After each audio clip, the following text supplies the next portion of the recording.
192 page का ये novel RHU के पब्लिकेशन से 1999 अंग्रेजी में आया था, जिसे इयॉन मैकवान ने लिखा है।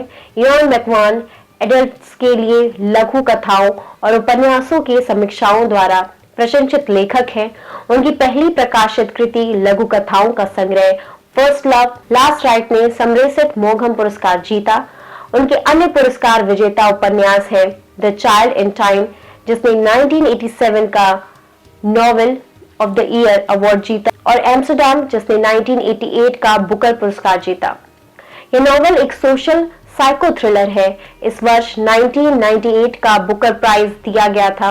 कैसे दो दोस्त यूथनेशिया को ही मर्डर वेपन बना देते हैं, बताएंगे आपको किताब की पूरी story. I'm Oshi and you're watching Book Pass. If you had not subscribed our channel, please do subscribe and don't forget to press the bell icon.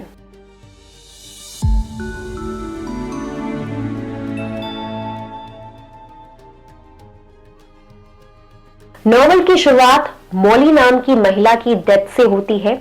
वह एक फोटोग्राफर होने के साथ साथ एक राइटर भी थी, लेकिन उसे कोई लाइलाज बीमारी हो गई थी, जिससे असमय ही उसकी मृत्यु हो गई। मॉली की फ्यूनरल पर उसके 3 लवर्स भी आते हैं, जिनमें वेरनॉन एक न्यूज़पेपर का एडिटर था, क्लाइव एक म्यूजिक कंपोजर था और जूलियन ब्रिटेन का फॉरेन सेक्रेटरी था। वे तीनों मॉली के पति जॉर्ज को नापसंद करते थे, क्योंकि वह सुपरफिशियल था और अपनी दौलत का दिखावा करता था। पेशे से वह एक पब्लिशर था। मॉली के फ्यूनरल के दौरान क्लाइव और वेरनॉन मॉली की मानसिक बीमारी के बारे में बात करते हैं। क्लाइव कहता है कि वह कभी नहीं चाहेगा कि उसके साथ ऐसा हो। वह वेरनॉन से कहता है कि अगर कभी उसकी ऐसी हालत हुई तो उसे इच्छा मृत्यु करवा दे। वह उसे इसका प्रॉमिस करने को कहता है। बदले में वेरनॉन भी कहता है कि अगर उसके साथ ऐसा हुआ तो क्लाइव भी उसे इच्छा मृत्यु करवा दे। दोनों एक दूसरे को साइन करके अपनी मंजूरी के पेपर दे देते हैं। एक दिन मॉली के पति जॉर्ज को घर में कुछ फोटोग्राफ्स मिलते हैं। वो देखता है कि कुछ फोटोज जूलियन के थे, जिसमें औरतों के कपड़े पहन रखे थे और शायद वो क्रॉस ड्रेसर था। जॉर्ज को संदेह था कि जूलियन और मॉली का अफेयर चला हुआ था, लिहाजा बदला लेने के लिए इरादे से उसने ये फोटोज वेरॉन को भेज दिए और उसे अपने न्यूज़पेपर में पब्लिश कराने को कहा। जूलियन पॉलिटिक्स में भाग लेना चाहता था। ये फोटो छपने से उसकी बदनामी होती और वह पॉलिटिक्स में नहीं जा पाता। वेरॉन का न्यूज़पेपर ठीक से नहीं चल पा रहा था, साथ ही उसे जूलियन की राइट विंग विचारधारा भी पसंद नहीं थी। इसलिए उसने इन फोटोज को छापने का निर्णय कर लिया, लेकिन उसके न्यूज़पेपर के बोर्ड मेंबर्स और बाकी एम्प्लॉयज ने उसकी आलोचना की और कहा कि ये प्राइवेट फोटोज है और उन्हें ऐसी ओछी पत्रकारिता से बचना चाहिए। वेरनॉन सलाह लेने के लिए क्लाइव के पास जाता है, लेकिन क्लाइव भी उसे इन फोटोज को छापने से मना करता है। वेरनॉन कहता है कि जूलियन दोगला है। वह दूसरे लोगों की सेक्सुअल ओरिएंटेशन को तो क्रिटिसाइज करता है, लेकिन खुद उसके भी ऐसे इंटरेस्ट है, इसलिए ऐसे इंसान को पीएम बनने का मौका ही नहीं मिलना चाहिए, अन्यथा आने वाली पीढ़ियों पर क्या जुल्म होगा। लेकिन फिर भी क्लाइव ने कहा कि यह इमोरल है। साथ ही मॉली की प्राइवेसी पर भी प्रश्न चिन्ह लग जाएगा, जो कि वो हरगिज नहीं चाहता था। इस बहस से दोनों की दोस्ती में दरार पड़ जाती है। इसी बीच जूलियन की पत्नी एक प्रेस कॉन्फ्रेंस करती है, जिसमें वह खुद ही जूलियन का एक फोटो दिखा देती है। वह कहती है कि वो हमेशा अपने पति का साथ देगी और जूलियन ने सिर्फ मजाक में ऐसे कपड़े पहने थे। साथ ही वह यह भी बताती है कि अपने न्यूज़पेपर की पब्लिसिटी के लिए वेरनॉन इन फोटोज को छापने की कोशिश कर रहा था। इस सबसे सारे बोर्ड मेंबर्स मिलकर वेरनॉन को रिजाइन करने के लिए कहते हैं। तभी उसे क्लाइव का लिखा लेटर मिलता है, जिसमें लिखा था वेरनॉन को एडिटर की जॉब से निकाल देना चाहिए। उस पत्र को पढ़कर वेरनॉन काफी गुस्सा हो जाता है। वह क्लाइव की हत्या की प्लानिंग करने लगता है। वह सोचता है कि क्लाइव का इच्छा मृत्यु करवा देना, जिसके लिए उसे मंजूरी दे रखी है, वो सही होगा। एक दिन क्लाइव एक लेक के पास घूम रहा था।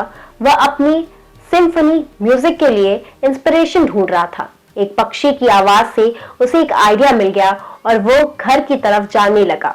लेकिन तभी उसने देखा कि लेक के पास एक आदमी एक औरत के साथ जबरदस्ती कर रहा है, लेकिन क्लाइव ने कुछ नहीं किया। उसे लगा कि उस औरत की हेल्प करने के चक्कर में उसका आइडिया खो जाएगा और उसे औरत की अपेक्षा उसका म्यूजिक ज्यादा इंपॉर्टेंट लगा।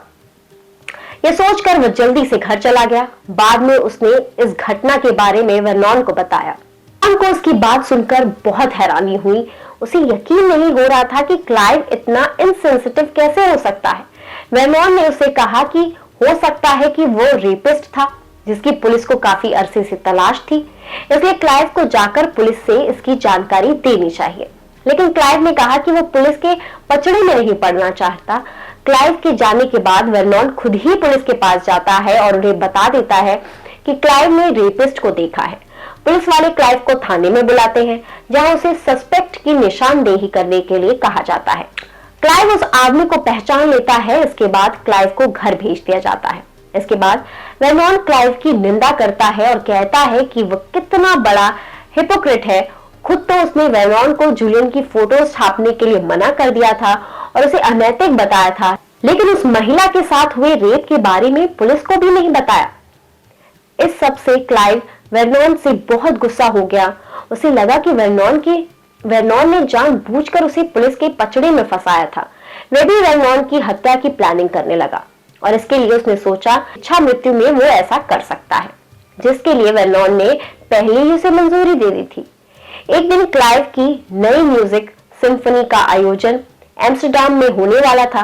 मौके का फायदा उठाकर क्लाइव ने वर्नॉन को इसके लिए इनवाइट किया, लेकिन वह नहीं जानता था कि उसकी तरह वर्नॉन भी उसकी हत्या की साजिश कर चुका है। एम्स्टर्डम में यूथेनेसिया को मान्यता प्राप्त थी और यह क्राइम नहीं था। दोनों ने ही डॉक्टर को हायर किया और एक दूसरे के इच्छा मृत्यु के डॉक्यूमेंट्स दे दिए। फिर उन्होंने डॉक्टर्स को एक दूसरे के होटल का पता बता दिया। वहां जाकर डॉक्टर ने उन्हें जहर का इंजेक्शन लगा दिया, जिससे दोनों की मृत्यु हो गई। जूलियन सरकार की तरफ से उन दोनों की डेड बॉडीज लेने जाता है।